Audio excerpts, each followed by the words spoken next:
Hi everyone, welcome back. It's Tuesday, it's September the 27th, and in math class today, I just wanted to go over something that we did. The students did a really great job. We've been talking about multiplication and we just started talking about arrays. So today I introduced them to array cards, and you will see that very soon they're going to be bringing these home because array cards are going to help the students understand multiplication a little bit better and also start them on learning their multiplication facts. So behind me is an example of an array card. So on my screen is the front and the back. So typically it's just going to be like a little card, almost like a playing card.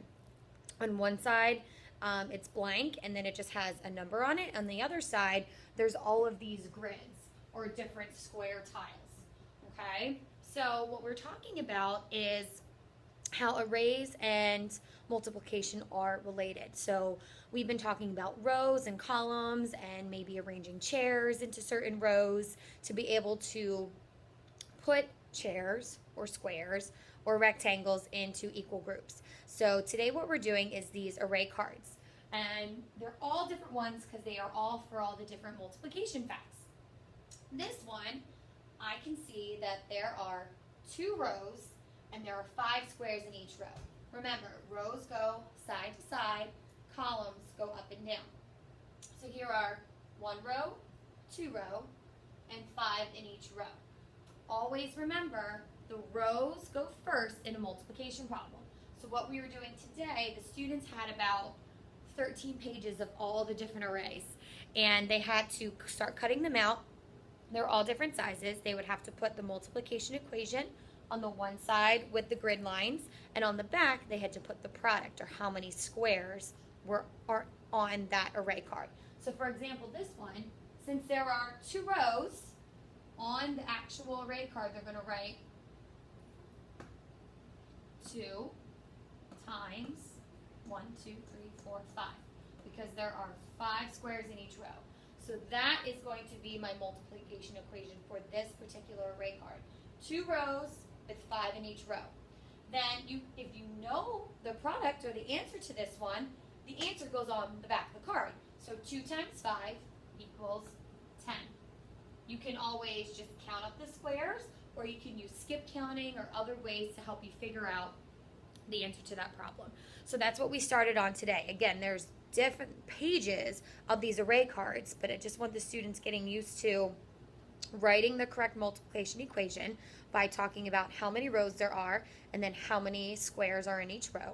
So they're writing that multiplication equation, that multiplication fact, and then they're writing the answer of the product on the back. So little do they know that they're starting to learn these multiplication facts and it doesn't kind of feel like it. So we started it today in class. We're probably going to try to finish as much as we can tomorrow, and then tomorrow night for homework they're going to be finishing their array cards. So they're going to have papers, they're going to have all of these little array cards, and it's in a plastic baggie with their number on them so they can have them and use them for practice, which is really great. So it seems like a lot of work, but it's really going to help them at the end. So I just wanted to show you and explain to you what we're doing because it's going to be the same thing tomorrow. We're just going to be talking about it a little bit more in depth and using the array cards as much as we can before we start getting into multiplication facts. So that was it for math today. A great rest of the day all around. In reading, we actually yesterday started our new story, A Journey's a Fine School, and it's a humorous fiction story.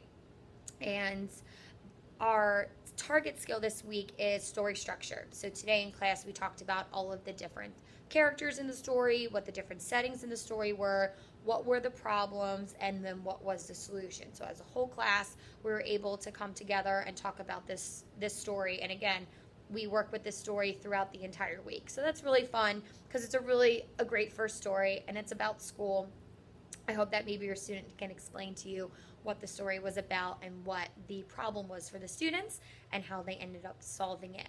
In writing, we're moving right along with our personal narratives. We're going to be really starting to rev it up a little bit.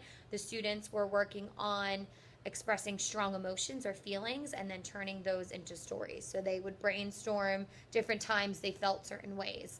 For an example, I felt excited when I went to Disney World, or my one, I said, I get scared when people jump out at me. So they had to expand upon that story today in class, and the students are doing a really, really good job.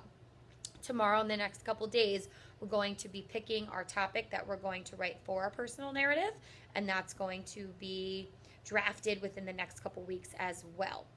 For our citizenship unit, we've been talking about what it means to be a good friend, and today we did an activity on cliques and maybe how does it make a person feel when they're not included on things. So it was really interesting to see the students work through that activity. Some students weren't included on purpose, and then we talked about how those students felt, and then we came together as a class and talked about what we can do to include everybody. So again, just really talking about citizenship, what we could do here at Fleetwood, what they could do at home and out in their community of Mount Laurel. So really great day. We're going to be continuing all these things for the rest of the week. So if you have any questions, please let me know. I hope, especially if you have any questions about what we're doing in math, please let me know. I hope this video helped you tonight, and I hope you have a great day. I will see you tomorrow. Bye.